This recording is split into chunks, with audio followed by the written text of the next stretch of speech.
Take a writing instrument sometime and just sit down and just start writing. I know it's a pain in the butt if you've never done it before, this exercise. Just start writing. 2-3 minutes. Challenge yourself to go 4 if you can. Just write about anything, whatever you're feeling, even if it's not love and it's based on something that you don't understand and maybe you feel a little bit of hatred inside of you. It doesn't matter. Just write. See, that's creativity. Creativity is always alive in you, but you are stopping it from being heard. Why such a battle? There doesn't need to be a battle between you and creativity. You need to work hand in hand. Unplug because we will always say yes to creativity. Totally uncut because we all make mistakes. So turn it into a tool. This is Arroe Unplugged. From this studio, I'm overlooking a forest in South Charlotte, North Carolina.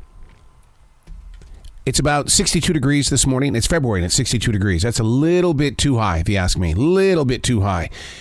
The rays of the sun are starting to shoot in between the limbs of the trees. There are naked trees out there with no leaves, the elms and things like that. And then you've also got the white pines, the Leland cypress and things like that with still the color of green.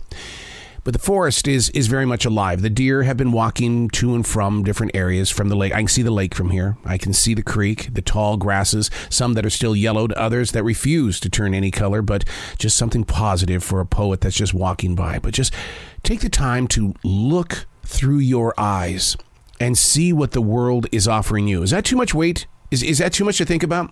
Because so much is already moving through our eyes, but we don't take note of what is moving through our eyes. We just, here we are. Let's just get moving through this day. Even if you're sitting at a traffic light, very patiently observe. Be that silent wolf underneath the brush and just watch. Study it. Take it in. There's always a message waiting for you. The thing is that we just choose not to listen. Hey, it's Arroe. This is The Daily Mess, a chronological walk through an everyday world. I am a daily writer. The only way I can write every day is I've got to be the observer. I've got to be able to sit here and just listen to what my eyes are seeing. The squirrels as they bounce between limb to limb to limb. We've got black squirrels. We've got gray squirrels. I've been told there are white squirrels somewhere in this forest, but I've not seen the white squirrel yet. Just totally white.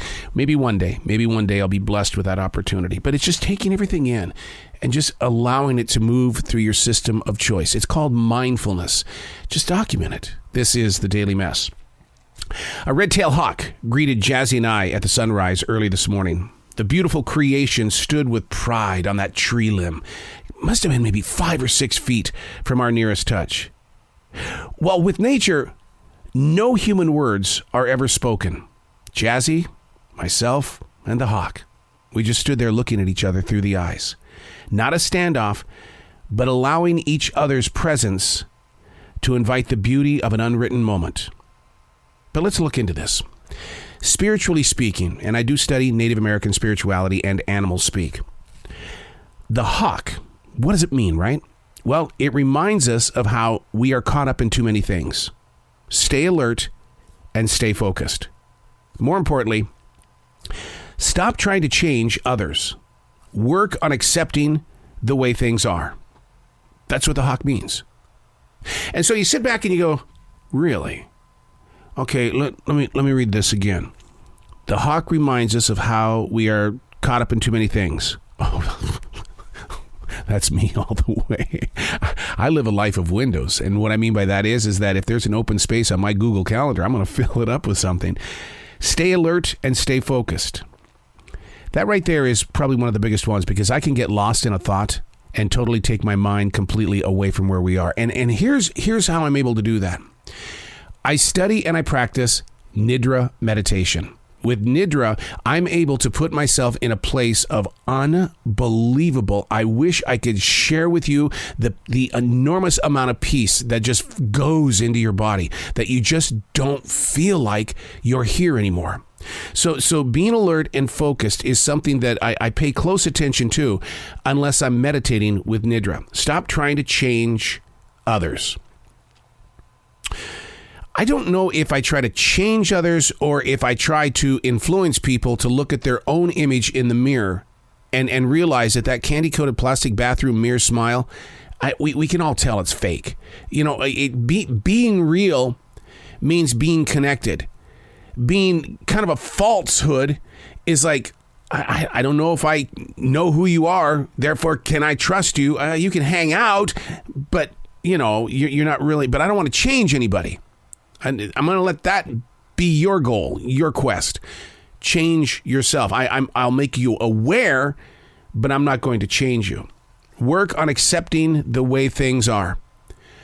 Oh, that's been the challenge, because I remember how life was in February of 2020. We were running around like we were chickens with our heads cut off. And then all of a sudden, for 27 months, life has changed so much. And we're still living a life of uncertainty. Look at the way of the world.